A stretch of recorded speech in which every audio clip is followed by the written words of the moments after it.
कुछ समय बाद मार्क और इजी सैम से मिलने आए। विलियम अपनी पोती के साथ वक्त बिता रहा था। तब मार्क और सैम जंगल में कुछ प्राइवेट बात करने गए। सैम ने मार्क को बताया कि मैंने एक क्रीचर को देखा जो इस दुनिया का नहीं है। वो सोच रही थी कि शायद वो एक एलियन को साथ ले आई है क्योंकि उसका मिशन सिग्नल स्पेस में भेजना था। मार्क कुछ बोलने ही वाला था पर इजी आ गई। फिर विलियम और सैम कैमरास को चेक करने गए। जिस वक्त पर सैम ने मॉन्स्टर को देखा था, कैमरास वहाँ ग्लिच करने लगे, लेकिन घास पर कोई मॉन्स्टर नहीं था। विलियम ने कहा कि बेटा तुम ज्यादा सोच रही हो, तुम्हें आराम की जरूरत है, आराम करो। विलियम ऊपर चला गया तो सैम ने कंप्यूटर से पूरा घर स्कैन करवाया। कंप्यूटर ने 9 लोगों को डिटेक्ट किया जो परिवार और विलियम के लोग थे। कुछ देर बाद इजी, मार्क और सैम जंगल में वॉक करने गए। मार्क और सैम बातचीत कर ही रहे थे कि तभी उन्हें एक अजीब सी आवाज सुनाई दी और इजी अचानक से गायब हो गई। वो लोग इजी को ढूंढने लगे, तभी अचानक इजी उनके पीछे से आ गई। उसके हाथ में एक मरा हुआ कीड़ा था।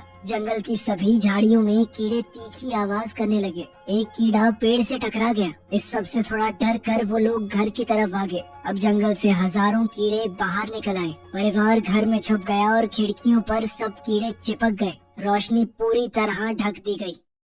थोड़ी देर बाद कीड़े चले गए और खिड़कियों का शीशा बहुत चिपचिपा हो गया, लेकिन खिड़कियों के नीचे बहुत सारे कीड़े मरे पड़े थे। सफाई की टीम आ गई और नासा के ऑफिसर ने कहा कि ये चीज आम तो नहीं लग रही। सैम ने लैब से अपने कैप्सूल टेस्ट की अपडेट पूछी, लेकिन रिजल्ट अभी आए नहीं थे। मार्क और इजी अभी के लिए वहाँ से चले गए, पर मार्क ने कहा कि मैं रात को आऊंगा। फिर सैम को अपने पैर में कुछ अजीब सा लगने लगा। जब उसने जूता उतारा तो उसके नाखून से खून आ रहा था। बाथरूम जाकर उसने अपने मोजे उतारे तो देखा कि घाव पूरे पैर तक पहुँच चुका है। जैसे ही उसने नाखून को छुआ तो वो निकल गया और वो चीख पड़ी। उसने अपने पैर पर बैंडेज बांधी और बर्फ से थोड़ा सेका। अब लाइट्स फिर से झपकने लगी तो सैम ने एक टेबल दरवाजे के आगे लगा दिया। उसने इंटरनेट पर अजीब कीड़ों की घटनाओं के बारे में देखा। वहाँ उसे फोटोज में कुछ लोग दिखे जिनके शरीर पर बिल्कुल उसके जैसे निशान थे। उसे लगने लगा कि कुछ तो उसकी कमर पर रेंग रहा है, तो वो बाथरूम की तरफ भागी। शीशे में देखा तो हथेली से होते हुए वो घाव कंधे तक आ चुका है।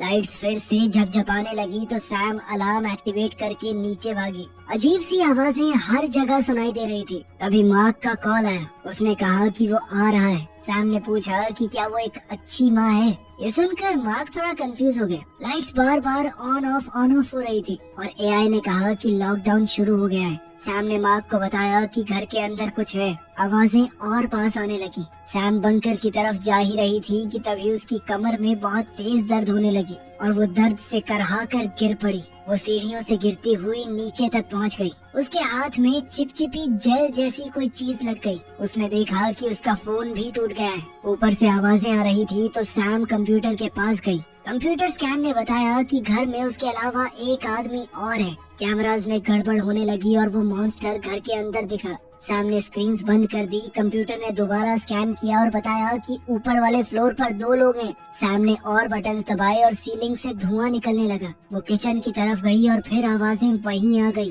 वो डर के मारे फर्नीचर के नीचे छुप गई और ओवन की परछाई में मॉन्स्टर को देखा। मॉन्स्टर ने सैम को नहीं देखा और वहाँ से चला गया। जब वो दरवाजे की तरफ भागी तो दूसरा मॉन्स्टर आ गया और उसे दोबारा से छुपना पड़ा। मॉन्स्टर जैसे ही गया तो सैम दरवाजे से भाग गई। सैम बाथरूम में छुप गई और फर्नीचर से दरवाजा रोककर बंद कर दिया। उसका घायल हाथ दर्द करने लगा। उसने बैंडेज उतारा तो उसकी स्किन पर अजीब सा कुछ लगा था। वहीं वो मॉन्स्टर्स दरवाजा तोड़ने की कोशिश कर रहे थे। इसके बाद सैम शावर एरिया में छुप गई। तभी उसकी नजर एक वेंट पर पड़ी। उसने तुरंत लात मारकर पैनल खोल दिया और अब वो उस वेंट के अंदर घुस गई। बाहर मार्क और इजी घर के पास पहुँचे। उन्होंने देखा कि बिल्डिंग लॉकडाउन में है। मार्क ने सैम को कॉल करने की कोशिश की पर कॉल नहीं लगा, इसीलिए वो उतरकर गाड़ी से बाहर आया और चेक करने गया।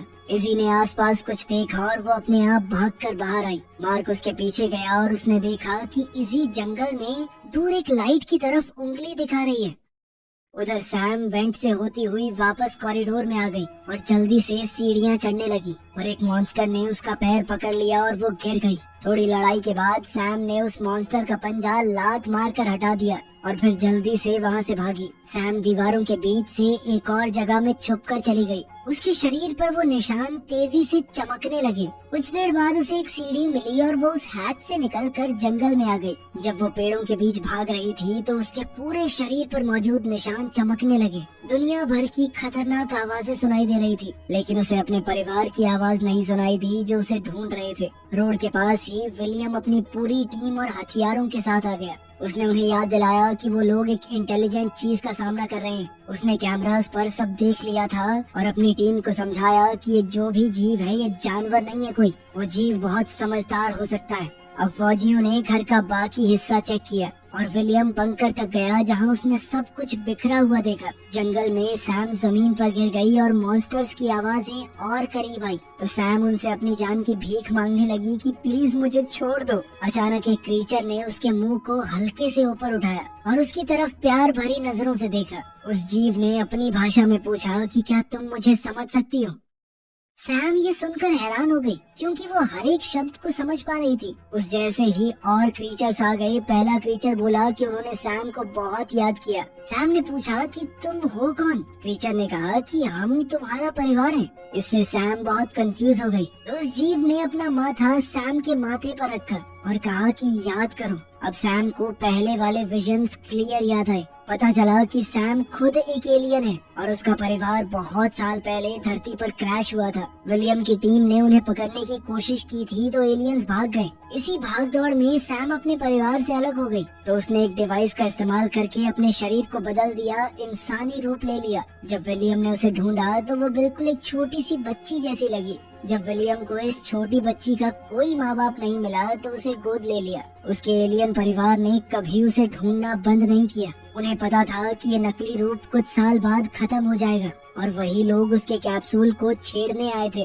वर्तमान समय में मार्क और इजी जंगल में सैम को एलियन से घिरा हुआ देखते हैं। इजी अपनी माँ का चमकता हुआ शरीर देखकर थोड़ा डर गई। सैम ने इजी को भरोसा दिलाया कि कोई तुम्हें नुकसान नहीं पहुँचाएगा। तभी विलियम वहाँ आ गया। उसने बताया कि मैं तो हमेशा से जानता था कि तुम क्या हो। उसने जानबूझकर सैम को एक एस्ट्रोनॉट बनाया और फिर उसे उस खास मिशन पर भेजा ताकि उसे देखकर उसका पूरा परिवार वहाँ आ जाए। अब वो सभी एलियंस को एक साथ पकड़ना चाहता था तो उसने अपनी टीम को कॉल किया। विलियम ने सैम से कहा कि अपने साथियों को बोल दो सरेंडर करने के लिए, लेकिन सैम ने मना कर दिया। जब विलियम ने बंदूक निकाली तो मार्क ने उसे जमीन पर गिराकर 2-3 मुक्के मार दिए। तभी सैम का इंसानी शरीर खत्म हो गया और वो पूरी तरह अपने एलियन रूप में आ गई। फौजी करीब आ रहे थे तो मार्क ने सैम से कहा कि अपनी जान बचाओ, भाग जाओ यहाँ से। इसी ने अपना हाथ बढ़ाया तो सैम ने अपने पंजे से उसका हाथ छुआ। फिर सैम अपने एलियन परिवार के साथ जंगल में भाग गई।